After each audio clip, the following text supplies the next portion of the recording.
So this weekend in college football, one of the largest rivalries in our sport occurs, and that's the Red River rivalry between the Oklahoma Sooners and the Texas Longhorns, a game where collectively college football fans look forward to this.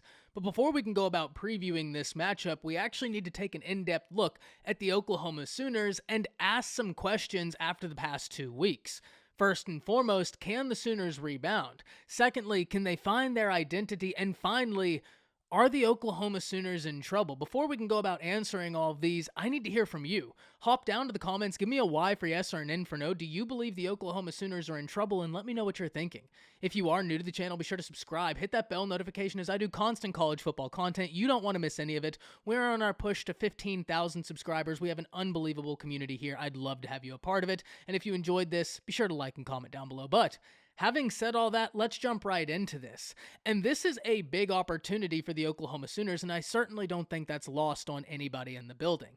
Everybody understands that if you go out and you get a win in this game, in this environment, with the implications this rivalry carries, a whole lot can be forgotten, and the building blocks for success can start to be laid for the rest of this season for Oklahoma to start regaining and recapturing some momentum. So this is a huge moment and a huge game for the Oklahoma Sooners and Brent Venables. So first and foremost, can they rebound? And we need to understand the answer to that is yes, they can, because in this game, in the Red River rivalry, all conventional wisdom seems to go out the window every single year. And in place of conventional wisdom, we get utter chaos, which as a fan is awesome to watch because you never know what to expect. Every team seems to have an answer, and it's back and forth all game long, making it one of the most entertaining games of the college football season on seemingly a year in, year out basis.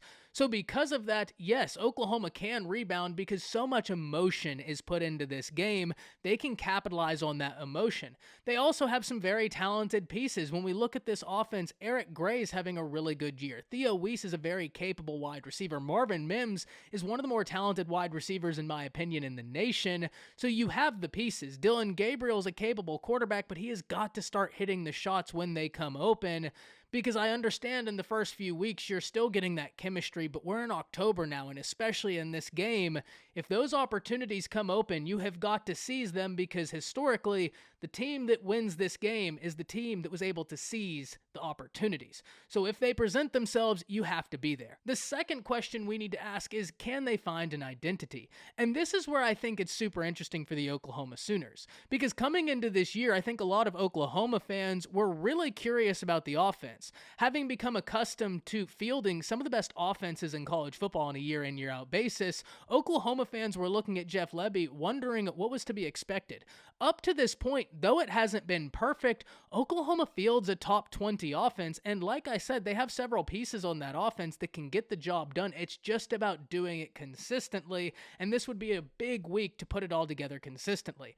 Dillon Gabriel sustained a head injury last weekend. Hopefully he's okay. It was a vicious, nasty hit, and unfortunately for Oklahoma, you don't really have any identity as to who the backup quarterback is outside of Dillon Gabriel. So hopefully Dillon Gabriel is perfectly okay. Hopefully he's a go for this game, because they're going to need Gabriel if they want to come out on top. But in trying to establish an identity, the offense can help the defense, because as much as I think there was a curiosity around the offense, there was a palpable excitement around the defense. And look, many, including myself, thought they'd probably be a little bit closer to being the team they wanted to be than they currently are.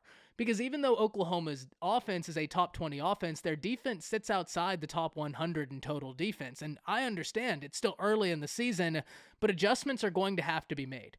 Brent Venables' defense is a complicated defense. It's a complex defense, and it's going to take some time for everybody to fully grasp it. This is true. But in the meantime, something has got to change, and I'm really interested to see what that something is. But I started saying offense can help defense, and the reason I say that is if your defense is having some trouble finding themselves right now, offensively, you can help them. Keep on the field, have sustained drives. For Oklahoma, even though they're a top 20 offense, sustained drives has really been something we haven't seen from the Sooners. They can score as quick as anybody when they want to, but being able to control a game, to sustain the drives is something I think that's going to be very important this week, especially as they try and work through some defensive identity. And finally, we need to ask, are the Oklahoma Sooners in trouble? If we zoom out and look at the big picture, I don't think the Oklahoma Sooners are in trouble just yet. And the reason is because it's still so young in Brent Venables' head coaching career. It's his first year.